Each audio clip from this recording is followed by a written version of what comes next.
Welcome to this Tarot de Marseille card reading for December 16th to December 29th, 2019. Please remember that this is a general reading on the energies going on right now globally, and therefore it will not necessarily resonate with your personal life in details. If you would like a personal reading, please read the info in the box below this video.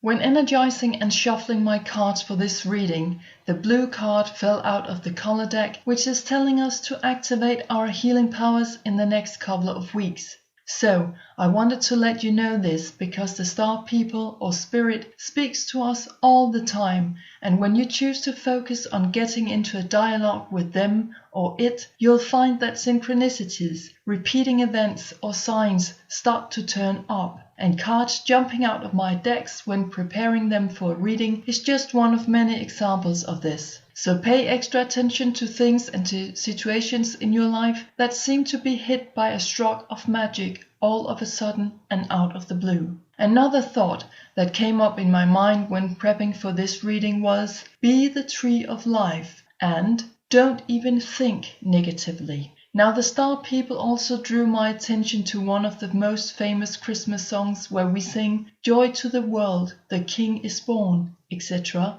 Spirit is saying, this is much more real than you realize or you think it is. So let's take that with us throughout the reading as well. Now let's head on and see what detailed messages come through to us from the star people.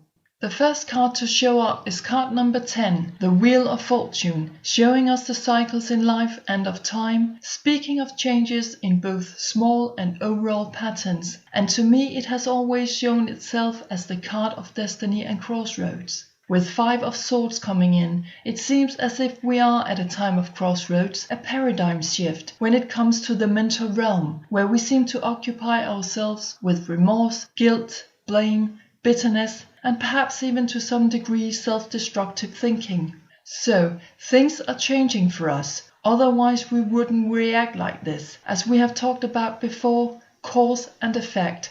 Despite the fact that we don't always know what the cause exactly is all about, but perhaps we can sense it, kind of having a feeling of what is on its way to us. The universe does not know of words or notions like morality, ethics, etc. So how we might be feeling about the changes happening in our lives, thoughts like, what will people think about me? Will I lose my job? I cannot change anything, so I might as well just stay where I am, and so on, could make us lose hope, because thoughts like these are man-made and are not in alignment with the universe's perception of who you truly are. So the good news here is that cycles are moving us into more advanced and loving patterns of thinking about ourselves and our nature.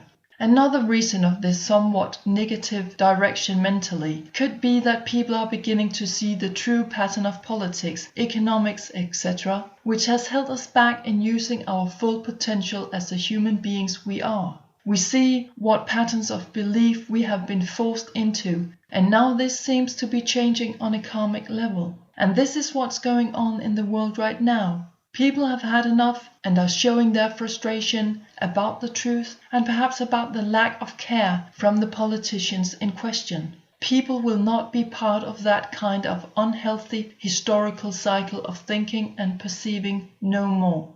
And so let's move on to the next major arcana card to see what message is there for us. Here we meet card number 15, the Devil card, telling us to be more selfish. We must stand up for ourselves. Every life counts, always. We must not let ourselves be deceived, as this card also means enchantment, suggestion, charm. From the minor arcana cards we have 6 of Wands entering the scene, which tells us that there are some obstacles that must be dealt with at the root in the areas of the physical realm of life, such as our relationships and in how we present ourselves when moving around in different situations, and finally also how we express ourselves in a creative manner. So, which and how we put our intentions out there is extremely important, because those intentions will for sure be what we will experience in the near and far future. Make sure that you listen to yourself, your inner voice, when you begin to clean up your life, making new priorities of what you would like to see happen. And it starts with how you treat yourself, your body, what you physically wish to develop into. Paying attention to everything you eat, drink, to whom you allow yourself to be surrounded by, to how you wish to show off your talents and gifts to the world around you, will become more and more significant. Do not let yourself be led astray by authorities and other institutions, organizations, and not least healthcare companies, telling you how to treat your body. They may not be telling you the truth, holding bad, destructive intentions and lies. Once again, listen to yourself and be honest. Deep inside we all know what is true and false for us, as long as we are not afraid of diving into ourselves. The third and last major arcana card is card number 13, the Death card, in reverse, turning up to show us spiritualism and at the same time our rejection of new stuff trying to come in, clinging on to the old age or the old world. With 8 of Pentacles coming in, we need to acknowledge 2 things at the same time, which might explain the 5 of Swords in the beginning of the reading. To enter the spiritual realm is without doubt more physically and earth-like than what we might have imagined. It takes physical action to actually live spiritually. We are about to find out that these 2 sides are very close linked together, 2 worlds becoming one. That we will find our richness, or all that we need to hold a living of joy through spiritualism, which means that something has got to go or be let go of in our lives. And here we are in the realm of material and financial goods, everything that physically surrounds us. 8 of Pentacles also speak of improved knowledge and learning, so we might be taught a lesson or 2 in where true richness comes from and what it pertains. We are getting there, reaching the point of our life purpose, which might not be a completely pleasant and easy journey, but to get there is necessary. The benefit of taking this journey is that 8 of Pentacles also will lead us to more autonomy in our lives. Like we've talked about before, we wish to become our own bosses in life, in taking more responsibility upon us when designing a sustainable life in all areas of life, with respect for Mother Earth. Finally, we will have a look at the bottom cards to find out what these 2 weeks are about in general. Here we meet card number 3, the Empress in reverse, telling us that we lack clarity, ability to make decisions, and abilities to create something concrete.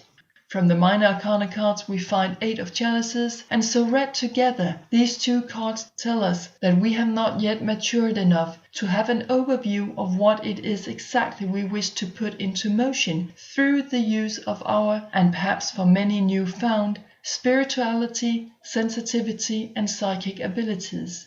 We must be careful not to initiate things just for the sake of initiation. We seem overwhelmed by the power we have when it comes to start changing deep crises through outlet of our emotions, as we see worldwide at the moment. Emotions that could have been suppressed for centuries, rising to the surface in just a few days or hours. We mustn't stop feeling and responding to our feelings, but just be aware of that we still need to work a bit more in this area, to acknowledge that there is something that needs clearing in our mental, physical, and financial materialistic lives first before we are able to move on emotionally. We need a little moderation, then maturity will arise from that eventually, as Eight of Chalices also is the messenger of. And in the last reading I gave, we pulled Six of Chalices, which was talking about memories, dreams, and going back to the past for further reflection and revision. Now we have moved forward to number 8, which is a much more free-flowing energy, and so here we are shown that things are moving in the best possible direction for us, no matter how obscure or difficult it turns out to be for us. Lastly, I asked for a few color cards from the deck created by Ines Segal, The Secret Language of Color Cards, to see what colors we are guided to focus on for healing in the next weeks to come.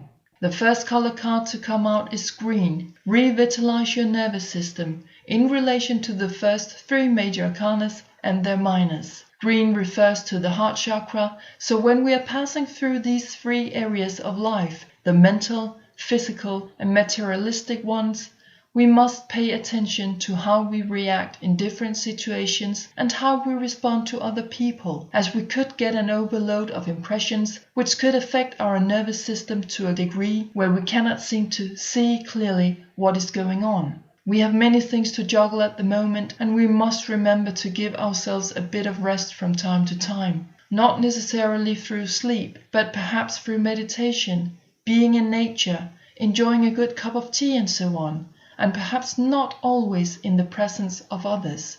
To be able to feel ourselves as the empaths many of us are, we simply need and crave time to ourselves, tuning in to our own energy and resources. Finally, the color card that came out for the bottom cards is Tangerine. Be spontaneous and have fun, which I believe we have pulled quite a few times lately, encouraging us to create, be joyous, and to manifest through determined intentions, as the tangerine color refers to the sacral chakra that holds exactly this description. Doing our job here on earth can seem to be hard, difficult, disharmonious, like climbing up the mountain repeatedly. But with this color we are told that it doesn't have to be that way. To live out our spirituality must not get out of balance by leaving out joy and play. On the contrary, spirituality is, in its to us sometimes ambiguous meaning, exactly about taking life seriously while smiling and enjoying the ride. Tune into this color if you feel blue or sad, or finding yourself working too hard. If, for example, you are a therapist of some kind, take a break, sing a song, listen to your favorite music, go to the theater or opera, whatever keeps your vibrational flame of life up and running. So I'm going to leave it at that. Hope you have enjoyed the reading. Remember to listen to your body for signs that let you know that we are not alone. Simply try to just be in the 4 elements with the biggest flow possible when it comes to your joy in life, and let that energy enter into the world through using your own human, magnificent and unique powers for change and transformation. You are by no means a small, insignificant creature. Use your emotions, thoughts and actions as tools, and maybe even for reflection at the same time, to carry out this purpose. Thank you for watching. I'm wishing you much love and sending out all my support in these trying times, filled with potential for the creation of a better and more meaningful life for humanity. Bye for now.